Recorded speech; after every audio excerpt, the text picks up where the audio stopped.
Most people will spend their entire lives being moved by other people's decisions, pushed around by circumstance, overlooked by systems designed for someone else. They'll call it bad luck. They'll call it unfair. And they won't be wrong. The world is unfair. But here's what they'll never understand. The people at the top already knew that. They knew it young, and instead of complaining about it, they studied it. They mapped every angle of it. They used it. That's the difference between the person who reacts and the person who rules. There is a form of intelligence that doesn't get taught in classrooms. You won't find it in motivational posters or in the advice of people who've never faced real opposition. It lives in the space between what's said and what's meant, between what's visible and what's actually happening, between the move someone makes and the 10 moves they planned before they made it. This is strategic intelligence. And when you develop it, you stop being a target. You stop being a pawn. You become something the world has no easy word for: untouchable. But let me be direct. This isn't about becoming ruthless in the way most people imagine, using people, burning bridges, or treating the world like a battlefield. The lessons ahead are weapons, yes, built for defense first, and they work best aimed at circumstances, not at innocent people. The goal isn't to become the villain, it's to become the person no villain can touch. Today, we're going to explore 12 psychological and strategic principles drawn from the philosophy of Machiavelli and centuries of human behavior that separate those who are moved by the world from those who move it. Drop this in the comments before we start. I will not be controlled by fear, emotion, or other people's opinions of me. Let's begin. Number 1. The unreadable mind. The most dangerous person in any negotiation, any room, any relationship is the person no one can fully read. Most people are easy to understand. They wear their moods on their face, their intentions in their words, and their fears in their hesitation. Every time they get excited about something, they show it. Every time they're nervous, the whole room can feel it. And every signal they give away is a tool that someone else can use against them. Machiavelli once observed that men are governed more by appearances than by reality. Understanding this is the first step toward becoming untouchable. If people can only see what you choose to show them, they can only respond to what you allow. Developing an unreadable mind doesn't mean becoming emotionless. It means separating your internal state from your external expression. It means your face doesn't automatically broadcast what's happening inside you. It means you can be excited without showing it, concerned without revealing it, and amused without reacting to it, until the timing is right. Think about the people who made you feel uncertain. Not afraid, not intimidated, uncertain. The ones who smiled when you expected them to argue, who stayed calm when the pressure rose, who seemed comfortable in silence when everyone else felt compelled to fill it. That uncertainty you felt? That was influence, and it came entirely from what they didn't show. In practice, developing an unreadable mind starts with one habit: the pause. Before you respond to anything that generates a strong reaction, good or bad, pause. 1 breath. 2. Let the emotion move through you without immediately becoming your behavior. Over time, this pause becomes automatic. You'll stop flinching at news. You'll stop lighting up prematurely. You'll stop giving people the map to your interior.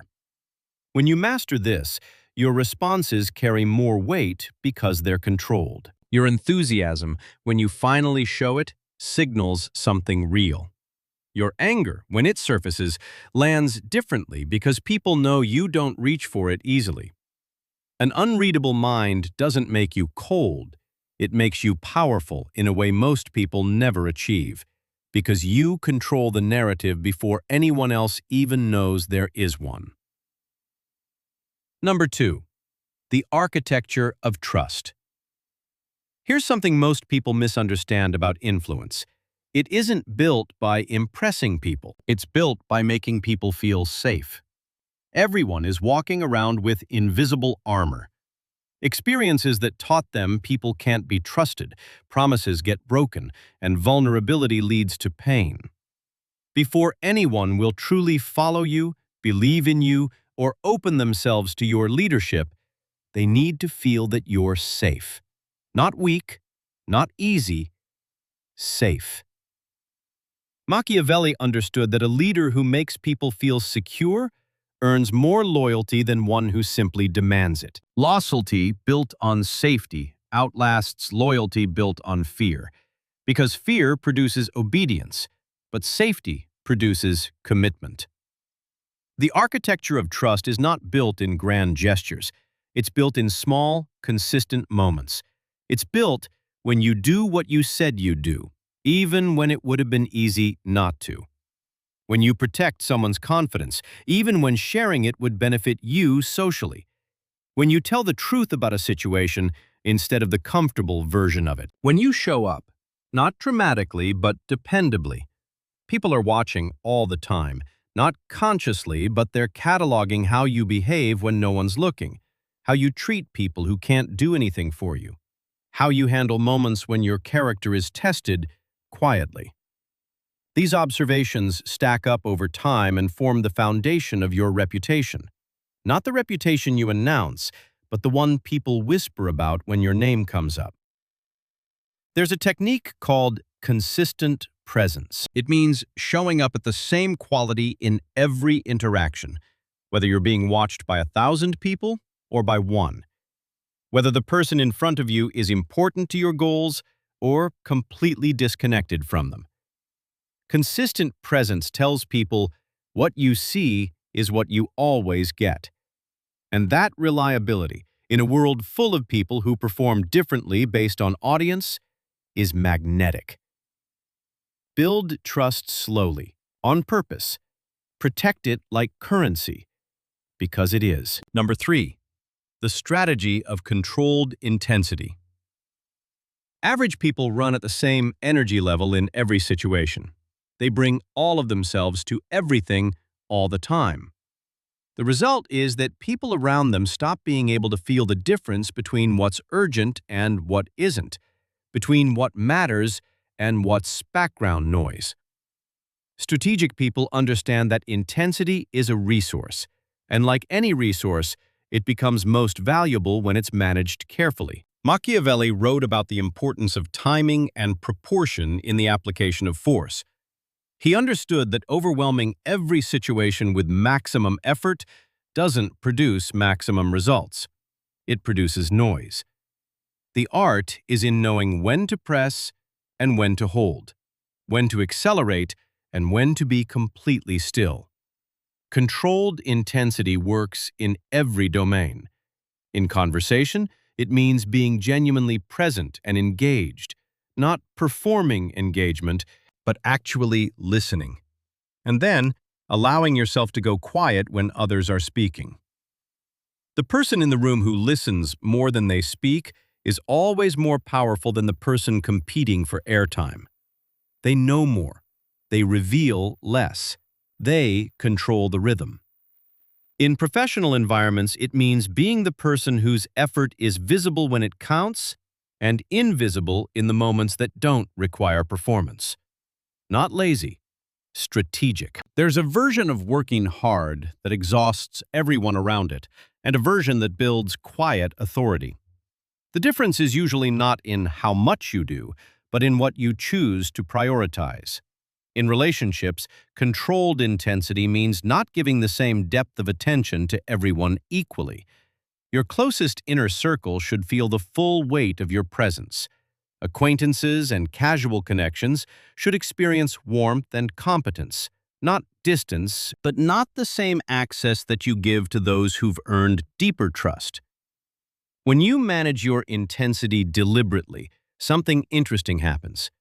People start to pay attention to the moments when you turn it on fully, because those moments feel different.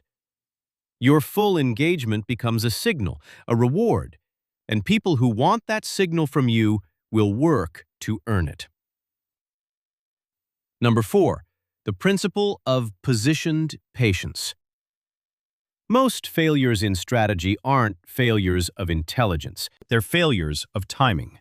The right move at the wrong moment produces the wrong outcome, just as reliably as the wrong move at any moment. Machiavelli was direct about this. Fortune favors the prepared. But preparation without patience is just anxiety in disguise. The person who prepares, then waits for the moment to arrive, that person wins differently than the one who prepares and immediately launches. Positioned patience means you've done the work. You've built the skills, gathered the information, developed the relationships, and created the foundation.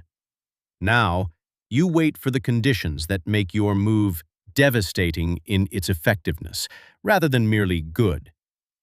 Think about the difference between a good chess player and a great one. The good player sees the next move.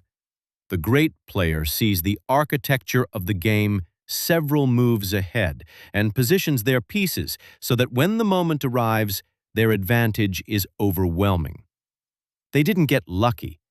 They built the conditions for the win before they took the win. In practice, positioned patience requires learning to separate activity from progress. Many people stay busy to avoid the anxiety of waiting. They make moves before the time is right just to feel like something is happening. This is one of the most common ways promising people sabotage themselves. Real positioned patience involves knowing the difference between strategic stillness and stagnation. You're not waiting because you're afraid. You're waiting because the conditions aren't favorable yet. You can feel the difference from the inside. Fear-based waiting produces restlessness and avoidance. Strategic patience produces alertness and readiness. While others rush, you watch. While others grab, you prepare. And when the moment finally arrives, you don't hesitate, because you've been ready longer than anyone suspected. Number 5. Sovereign self-concept. There is no more foundational element of being untouchable than this. The way you see yourself must be independent of how other people see you. This isn't arrogance. Arrogance is a performance. It's what people put on when they secretly need approval but are trying to look like they don't. Sovereign self-concept is different. It's a settled sense of identity that doesn't require external validation to remain stable. It means your confidence doesn't come from what others say. It comes from what you know. Machiavelli understood that a ruler who needs the approval of the crowd is already controlled by the crowd. The moment public opinion can destabilize your sense of self, you've handed the crowd a weapon they can use at will. Most people carry self-images written by other people, by parents who had their own fears, by teachers with their own limitations, by peers navigating their own insecurity. And without realizing it, they're still operating from those definitions, still trying to disprove old criticisms or live up to expectations that were never really theirs. Developing sovereign self-concept means doing the quiet, necessary work of understanding who you actually are. What are your real values? Not the ones you inherited or were assigned, but the ones you live by when no one's watching. What are you genuinely good at? What do you believe about people, about the world, about what's worth doing? When you build an identity from these foundations, it becomes remarkably stable. Insults don't land the same way, because they're arguing against a definition you didn't ask for. Rejection doesn't destroy you, because your worth isn't on the table when others make their choices. Disapproval becomes information rather than devastation. People sense sovereign self-concept the moment they encounter it. It's the quality that makes someone seem unhurried in a room full of people trying to prove themselves. The one who doesn't flinch when challenged, who can say, "I disagree," without making it a confrontation, and "I was wrong," without collapsing. That ease is enormously attractive, enormously trustworthy, and enormously powerful. Number 6. The discipline of peripheral vision. Strategy isn't just about understanding what's directly in front of you. It's about understanding everything in your environment, including what's happening at the edges of your awareness. Most people focus narrowly on whatever is loudest and most immediate. This makes them predictable. They respond to what's obvious, which means their responses are also obvious, and obvious responses are the easiest to counter. Machiavelli advised that a wise ruler observes not just the present danger, but the conditions that will create the next one. Peripheral vision is the habit of expanding your awareness beyond your immediate concern to include the patterns, relationships, and dynamics that will shape what's coming. In social environments, peripheral vision means paying attention to the person who isn't speaking, not just the person who is. The quiet observer in the corner of the room often has more information than the loudest voice at the table. The shift in someone's body language before they've said anything. The relationship between two people that hasn't been announced, but is visible in how they occupy the same space. In professional environments, it means watching trends before they become obvious, reading the political atmosphere in an organization before it crystallizes into action, understanding where the power actually sits versus where the titles suggest it does, because those are often very different places. Peripheral vision also applies to threats. The danger that announces itself loudly is rarely the most serious one. The most damaging threats develop quietly, at the edges, where people aren't paying attention.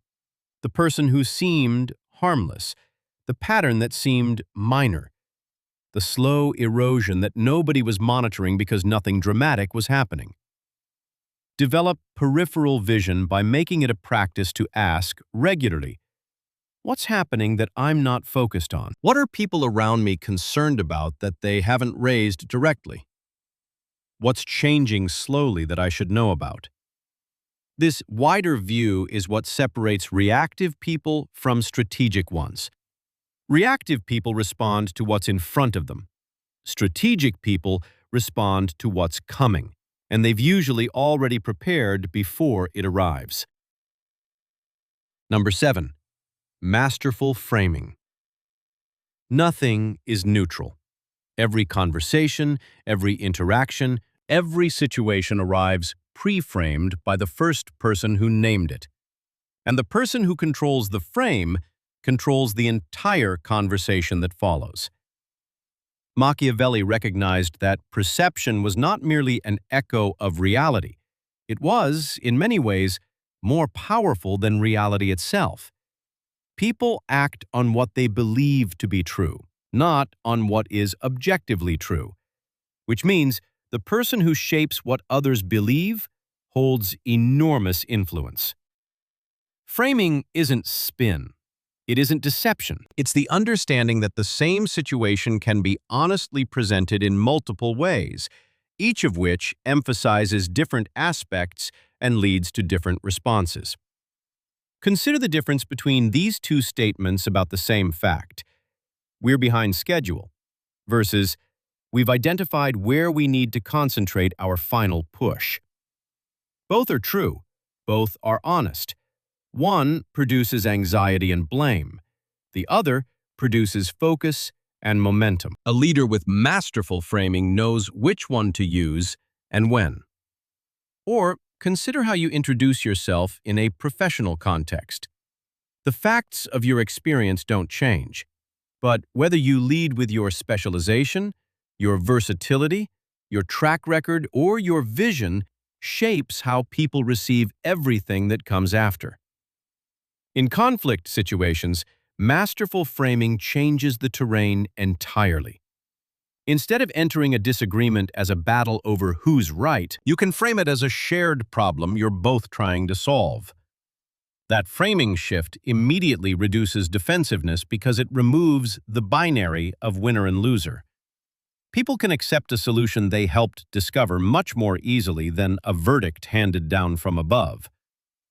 Practice framing by asking, before you enter any significant conversation, how do I want this situation to be understood? What context will make my position most clear and most compelling? What framing will produce the outcome I'm seeking? The people who seem effortlessly persuasive aren't just smarter or more charismatic. They've mastered the language of framing. They arrive to conversations already thinking in terms of how the situation will land, and they shape it before anyone else gets the chance. Number 8. The power of selective alliances. You will never be untouchable alone. The myth of the lone operator, the solitary genius who needs no one, is exactly that, a myth. Every person who has ever held real power held it with the help of other people. The question isn't whether to build alliances, it's which ones to build, how deep to go, and what to protect. Machiavelli was unambiguous about the strategic importance of choosing allies wisely. A poor ally, he argued, could damage a ruler more than any enemy, because enemies you can see, prepare for, and defend against. But a poor ally is inside your defenses. Selective alliance means you are deliberate about who you invest in and who you allow into proximity with your real plans, your real capabilities, and your real vulnerabilities. Not every relationship needs to carry that weight. In fact, most shouldn't. Think of your network in concentric rings. At the center is your innermost circle, the people who know your real thinking, who have demonstrated over time that they're aligned with your interests. Keep this circle small. The loyalty within it should be earned, not assumed.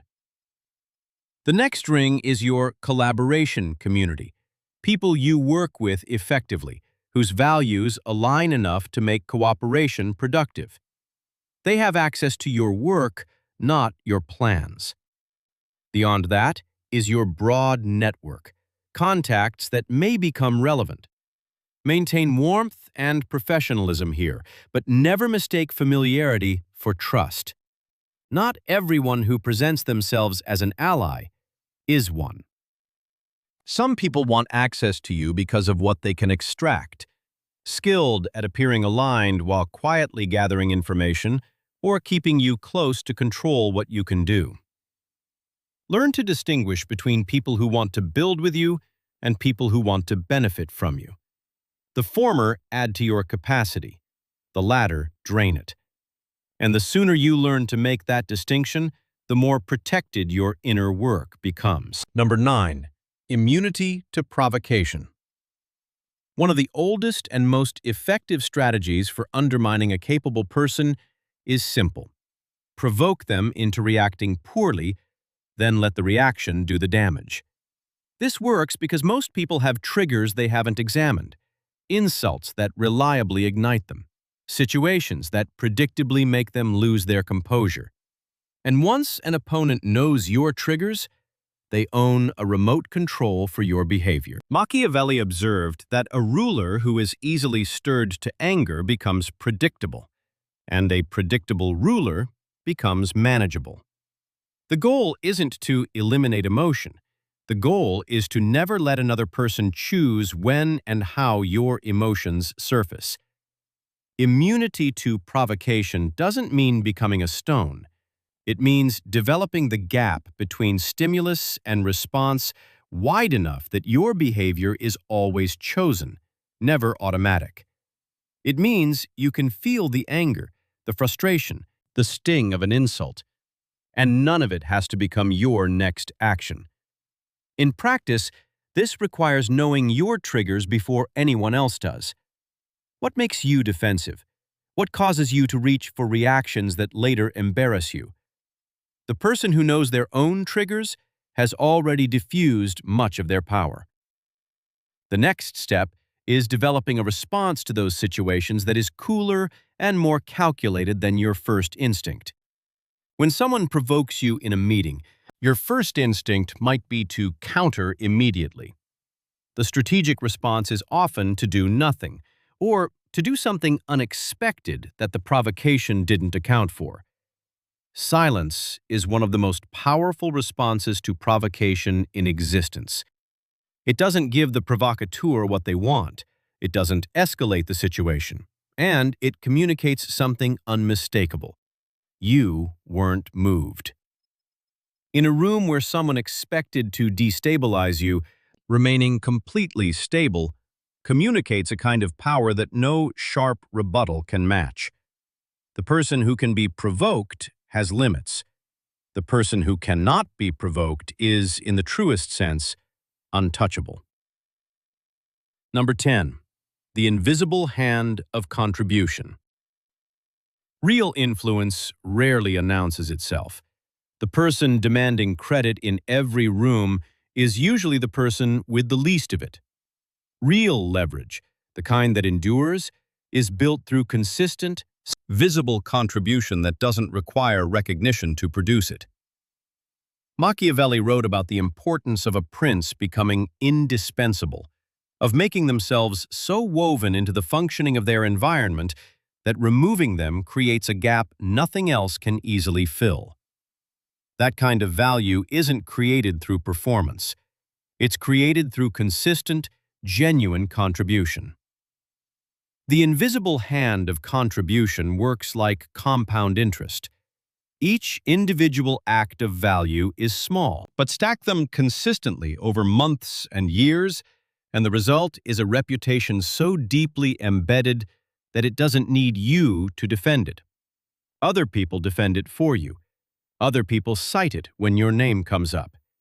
Your track record does the work of proving your worth, so you don't have to. In practical terms, this looks like being the person who solves problems without waiting to be asked, who notices what's needed and addresses it without requiring recognition, who adds value in conversations not by dominating them, but by asking the question that opens something everyone else missed, or connecting two ideas that hadn't been connected, or summarizing what was unclear with precision. It also means contributing to people's goals, not just your own. When you invest in other people's success, when you share information that helps them, make introductions that benefit them, or advocate for them when they're not in the room, you build a reserve of goodwill that doesn't have a ceiling. Over time, the invisible hand of contribution creates something more powerful than any formal title: moral authority. The informal credibility that comes from a long track record of being someone who delivers, who shows up, who makes things better. Moral authority is the thing that makes people listen when you speak, follow when you lead, and defend you when you're challenged. Build it slowly. Protect it carefully. Never mistake visibility for value. Number 11. The geometry of long-term thinking. Short-term thinking is the most common reason intelligent people fail. Not lack of capability, not lack of effort. The inability to tolerate the discomfort of delayed results long enough to reach the outcomes that require patience.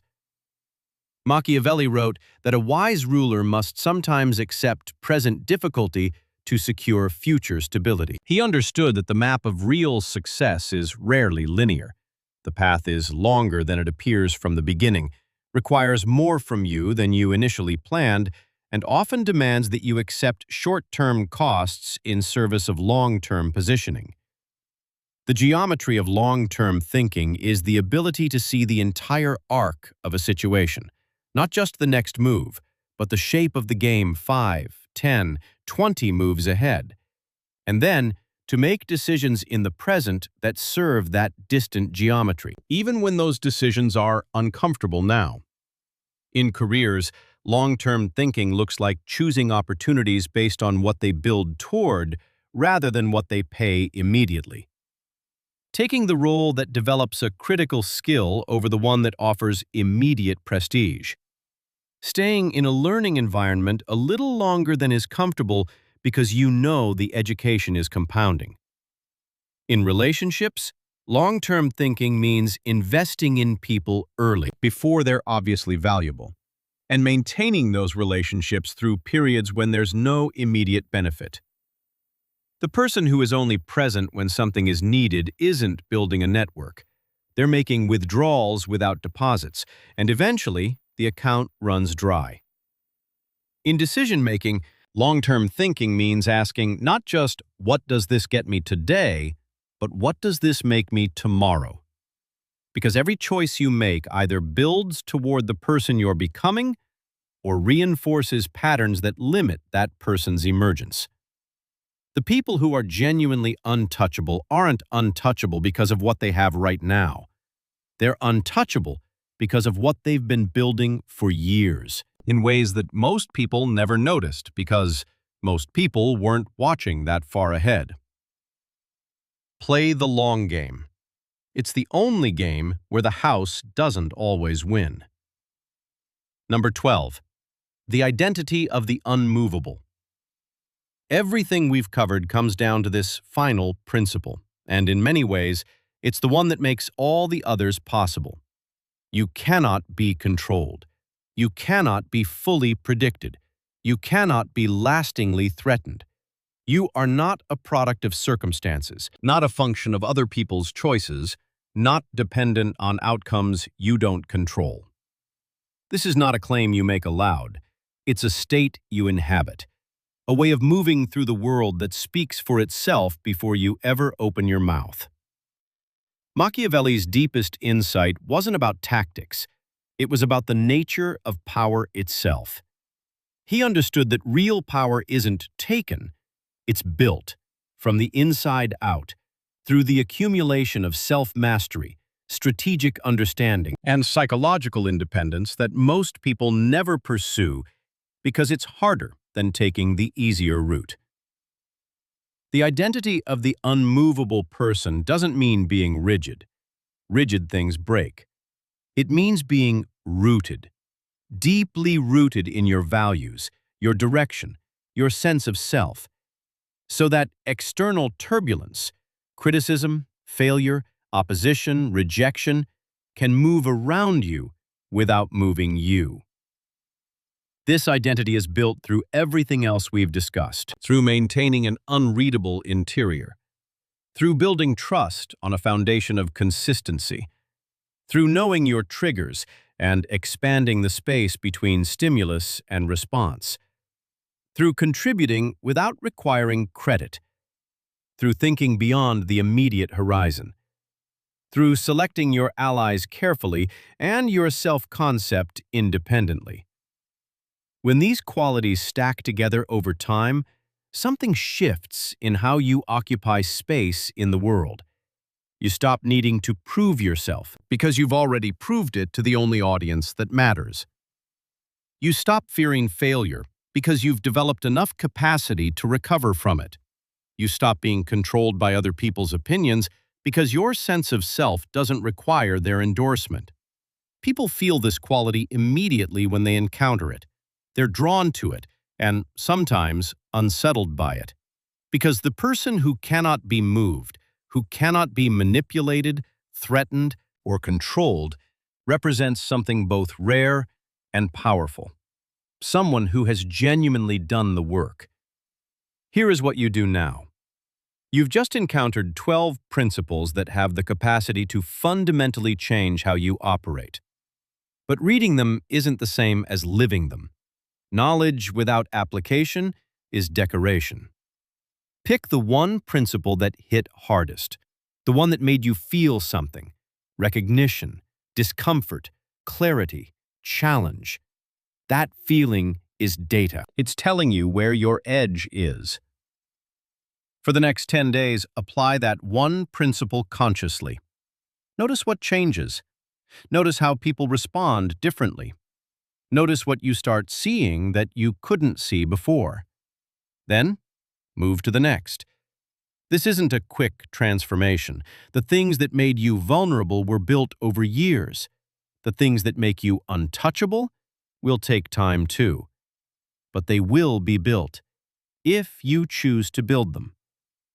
Remember what all of this is ultimately for. Not power for its own sake, not dominance over others, not the cold satisfaction of being unreachable. The goal is to become the kind of person who cannot be used, cannot be broken, and cannot be stopped from building the life they're here to create. The world needs more people with the clarity to see through manipulation, the strength to withstand pressure, and the wisdom to use their power in service of something larger than themselves. That is what it means to be untouchable, not beyond consequence, not immune to difficulty, but so grounded in who you are and where you're going that nothing the world throws at you can permanently knock you off course. That is the final lesson, and it's the one you'll keep learning in new forms for the rest of your life. If this video challenged the way you think about power, self-control, and influence, hit the like button. If you want more content on psychology, strategy, human behavior, and personal mastery, subscribe and turn on the notification bell so you do not miss the next one. And in the comments, tell me this: which of these 12 lessons hit you the hardest, and which one are you going to start practicing first? Until next time, stay rooted, stay strategic, and stay untouchable.